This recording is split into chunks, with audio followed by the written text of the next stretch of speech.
What is up, my friends? Stacker Sargenius here, coming back at you live and direct.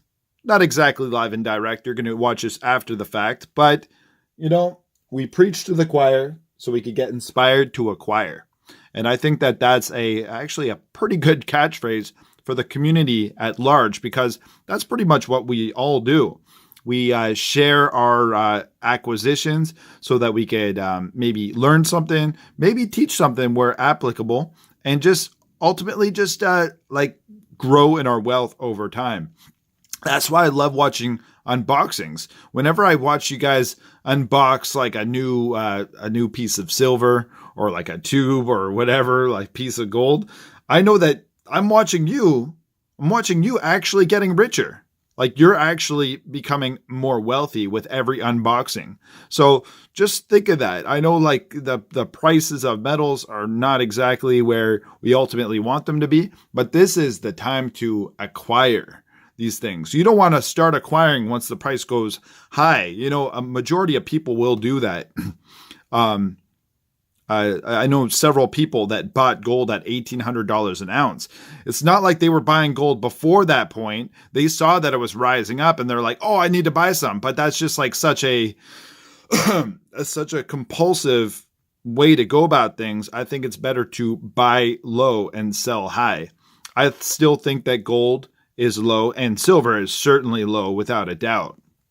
And so what we do is we just little bit over time, we just sock some money away in the form of gold or silver. And I like them both. I prefer gold more, but silver is, I think there's a lot more upward trend for silver. But my thoughts on the matter in terms of the gold and silver ratio is, I know I see a lot of channels putting out their videos about why they want to use the silver to gold ratio for their benefit. My thoughts on that are that I think there's going to come a point where gold is not really going to be available for the ordinary, regular people like us. So I think right now is the time to acquire it. As soon as the ratio, if the ratio were to kind of bounce back into some sort of semblance of the reality of mining ratios, which is about, they say 10 to 1 or 15 to 1 silver to gold. I'm not exactly sure about that, but a lot of people want to wait for that ratio to come back into the historical reality of like how much is mint or how much comes out of the ground. And then they want to exchange their silver for gold.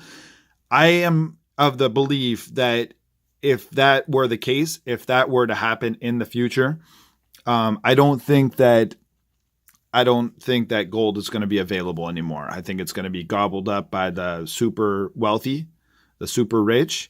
So that's why I rather hedge my bets and stack it now. I know it's a little bit high. I could get way more silver for the price, but let me show you what I have here. So I have a 1 ounce gold eagle. And I've showed you guys this in a past video. I usually keep this encapsulated, but I like taking it out. It's like, I love hearing the heft of it. Don't you love that sound? It sounds still different than silver. I know that maybe a lot of you guys have not really, you're not that familiar with gold yet. The ching of silver. Gold sounds different. It sounds more like a ping than a ching, it just has a different sound. I don't really have any silver on me to really compare the two, but it's just cool. So I like taking this out. It's a 1994 1 ounce gold eagle. It's a beautiful design. That's actually the St. Gaudens design, which used to be on the $20 double eagle pre-1933. I don't know the exact years, but this is an old design. Here I have a half ounce. It's pretty much the same thing as the gold 1 ounce eagle. This is from 2016. And then this is a tenth of an ounce right here. And then this one is a 20 francs French rooster. It says République Française. And And then it says liberté, légalité, fraternité. I'm not very good at pronouncing French, but they call this the 20 francs golden rooster. And that's a really good coin. This might actually be a restrike. It says the year, what's the year on here? 1911. It says 1911. And this is a good bullion coin. It's relatively low premium over spot. I think that this is actually restrike. And then this one I got very recently. I usually keep this in the plastic covering, but this is an AU $5 American gold piece. It's a half eagle.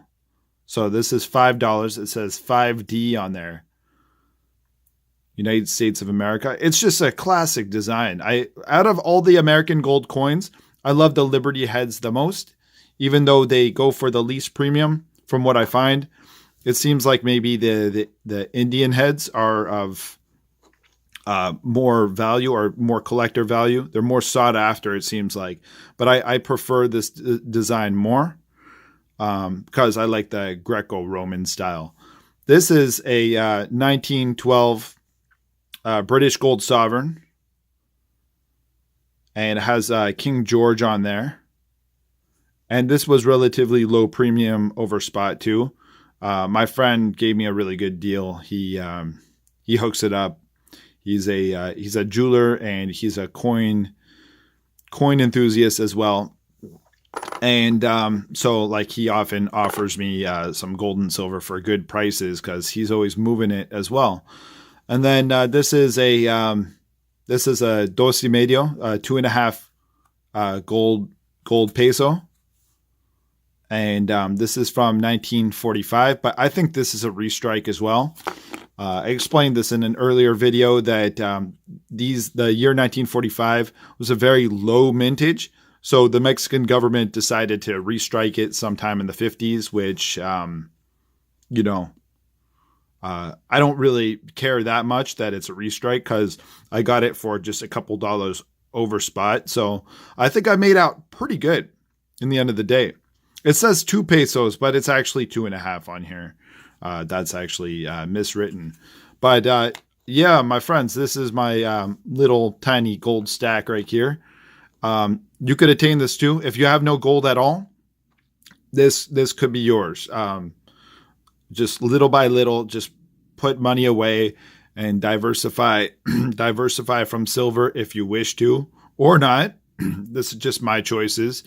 And in a small amount of time, you can, well, when I say a small amount of time, like maybe a couple years, however long it takes, you can build up a gold stack to be envied. And I know that a year and a half, I know it's not about envy, but in about a year and a half, 2 years, however long I've been stacking, I think it's been about that long. I would have envied this if I saw this online, if I saw this in a YouTube video. And this is just labor. This is just wealth preservation. So, we all work. I know that this community is very hardworking. We're, for the most part, we're blue collar. We all put our pedal to the metal. And this is just a form of preserving the wealth.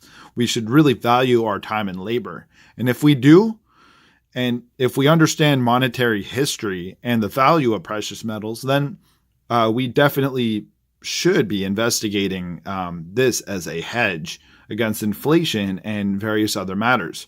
But I could go on and on and on, but I'm going to leave you guys with that. And this is just motivation to keep on pushing forward and keep on accumulating the precious yellow and white, silvery, shiny metals. And it's just so gratifying and rewarding. And we're cloaking ourselves and our families from financial ruin, possibly. But we got to stay responsible in this paradigm as well. So without further ado, I'm going to leave you with that. Please like, comment, and subscribe if you like my content. And yeah, I'll get with you guys soon. All right. Stackers or Genius out.